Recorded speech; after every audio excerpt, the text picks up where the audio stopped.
Bismillahirrahmanirrahim. Assalamualaikum warahmatullahi wabarakatuh. Alhamdulillah, selalu kita panjatkan rasa syukur kita kepada Allah Subhanahu wa Ta'ala karena kita selalu diberikan kesehatan, keberkahan, serta keluasan kesempatan sehingga pelaksanaan pembelajaran kita hari ini pun bisa kita laksanakan. Baik anak-anak, materi pada tema ke-6 subtema 1 tentang IPS yaitu memaknai kemerdekaan. Cekidot, kita mulai. Bagaimana kemerdekaan Indonesia itu? Kemerdekaan Indonesia merupakan usaha perjuangan dari seluruh bangsa Indonesia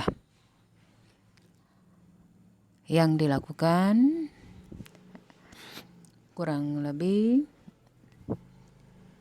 350 tahun pada masa penjajahan Belanda berkat adanya rasa persatuan dan kesatuan.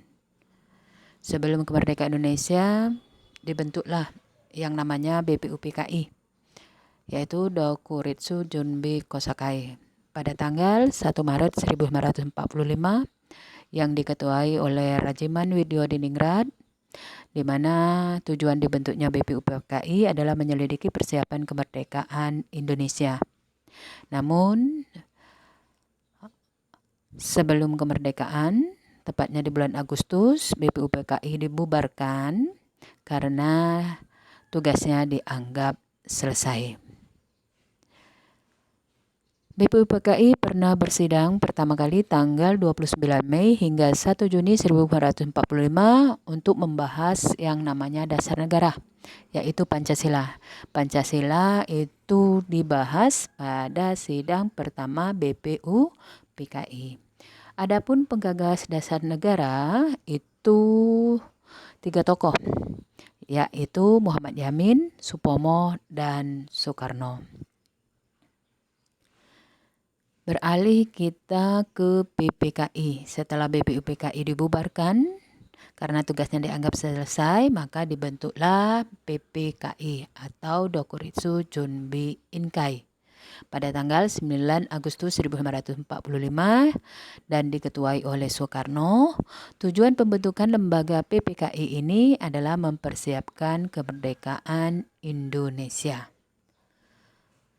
Untuk sidang pertama PPKI itu dilaksanakan 1 hari setelah kemerdekaan Indonesia, yaitu pada tanggal 18 Agustus 1945, di mana hasil dari sidang pertama itu adalah menetapkan Soekarno dan Muhammad Hatta selaku Presiden dan Wakil Presiden, lalu menetapkan Pancasila sebagai dasar negara, lalu tugas Presiden dan Wakil Presiden dibantu oleh Komite Nasional.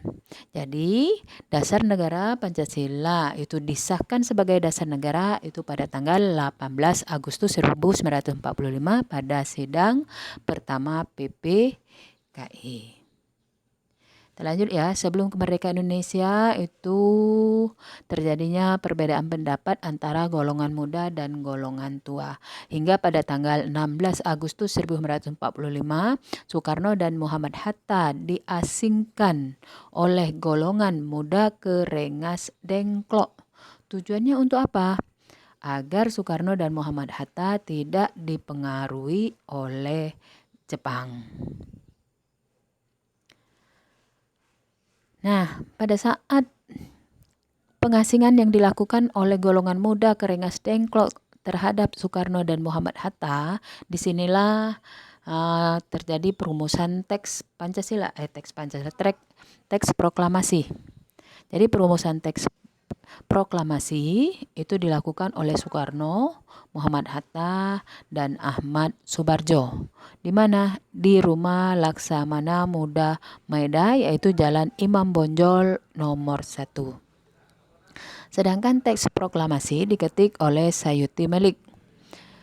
Tulis tangan pada teks proklamasi itu ditulis oleh Soekarno, lalu teks proklamasi itu ditandatangani oleh Soekarno dan Muhammad Hatta atas ide Soekarni dengan mengatasnamakan bangsa Indonesia.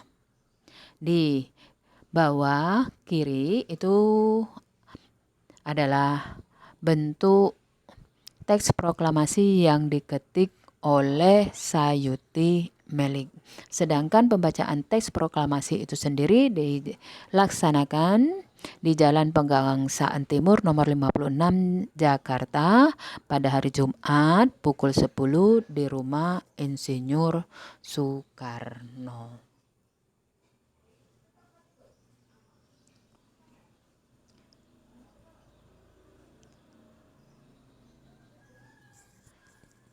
Yuk kita maknai proklamasi. Ya, proklamasi itu berasal dari proklamasio, yaitu bahasa Yunani yang berarti pengumuman resmi kepada seluruh rakyat Indonesia. Makna proklamasi itu yaitu makna kemerdekaan Indonesia di dunia internasional, juga makna proklamasi bagi rakyat dan bangsa Indonesia itu sendiri. Ya. Jadi dengan adanya kemerdekaan Indonesia berarti dunia mengakui akan kedaulatan Indonesia. Nah, negara yang pertama kali mengakui bahwa Indonesia berdaulat yaitu negara Mesir. Adapun makna proklamasi bagi rakyat Indonesia itu adalah proklamasi sebagai puncak perjuangan bangsa Indonesia yang menunjukkan bahwa bangsa Indonesia bebas dari penjajahan. Lalu proklamasi merupakan atau sebagai pernyataan de facto secara hukum. Proklamasi menaikkan martabat bangsa Indonesia yang menunjukkan bebas dari penjajahan. Proklamasi sebagai awal perjuangan, proklamasi sebagai tonggak sejarah bangsa Indonesia, ya, dengan segenap perjuangan yang dilakukan di seluruh wilayah NKRI.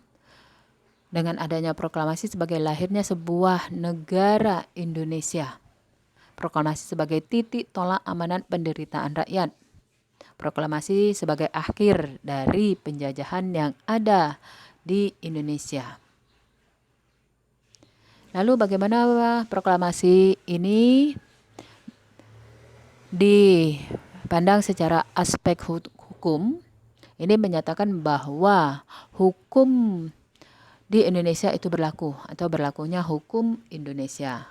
Proklamasi dari aspek sosiologis di mana bangsa Indonesia merasakan ya perasaan yang bebas dan merdeka secara fisik dan mental dari penjajahan. Sedangkan dipandang secara politis, yaitu Indonesia memiliki pemerintahan sendiri, artinya pemerintahan yang berdaulat. Sedangkan secara spiritual, bahwa menyatakan proklamasi itu merupakan berkat rahmat Tuhan Yang Maha Esa yang tercantum dalam pembukaan Undang-Undang Dasar 1945. Proklamasi dinilai secara historis. Ya, kita tahu bahwa ya historis itu sejarah. Bahwa proklamasi merupakan titik puncak perjuangan dalam mengusir penjajah dan merupakan titik awal bangsa yang merdeka. Lanjut, bahwa proklamasi sebagai kesempatan untuk Indonesia maju, membangun. Apalagi saat ini, ya pembangunan terus dilakukan di berbagai aspek kehidupan. Makna proklamasi berikutnya adalah sebagai pedoman untuk menjalin hubungan internasional, melakukan kerjasama baik itu bilateral, regional ataupun multilateral. Dan proklamasi itu bermakna sebagai kedaulatan negara. Jadi banyak yang bisa kita lihat makna proklamasi itu sendiri bagi rakyat dan bangsa Indonesia. Untuk tujuan bangsa Indonesia itu sendiri, ya, itu termuat ya dalam pembukaan Undang-Undang Dasar 1945 pada alinea keempat. Apa saja yang menjadi tujuan bangsa Indonesia secara nasional? Yaitu melindungi segenap bangsa Indonesia dan seluruh tumpah darah Indonesia, dan untuk memajukan kesejahteraan umum, mencerdaskan kehidupan bangsa, dan ikut melaksanakan ketertiban dunia yang berdasarkan kemerdekaan, perdamaian abadi, dan keadilan sosial. Nah, itulah yang menjadi tujuan nasional bangsa Indonesia, di mana tadi termuat dalam pembukaan Undang-Undang Dasar 1945 pada alinea keempat.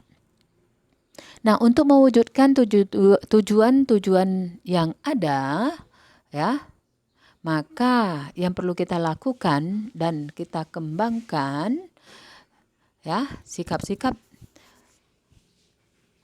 itu, yaitu paling tidak yang kita lakukan adalah menjalankan kewajiban kita sebagai umat beragama, taat menjalankan ibadah sesuai dengan agama dan kepercayaannya masing-masing. Ya, kemudian belajar dengan giat dan rajin, itu terutama bagi kalian sebagai pelajar. Tugas utama kalian, ya, utamakan belajar. Belajarlah dengan giat agar cita-citamu itu kelak bisa dicapai. Lalu, sikap kita dalam mewujudkan tujuan nasional adalah menjaga kelestarian alam. Artinya kita memanfaatkan secara bijak. Ya, jangan kita mengambil dan memanfaatkan sumber daya alam yang tersedia secara berlebihan. Kemudian menjaga lingkungan. Bagaimana kita membuang sampah pada tempat sampah, mengolah sampah, ya, ataupun memelihara lingkungan yang ada di sekitar kita. Yang kelima adalah mematuhi aturan yang berlaku. Ingat, Indonesia adalah negara hukum. Artinya apa? Indonesia adalah negara yang berdasarkan hukum yang berlaku. Lalu memiliki kepribadian yang positif. Apa saja?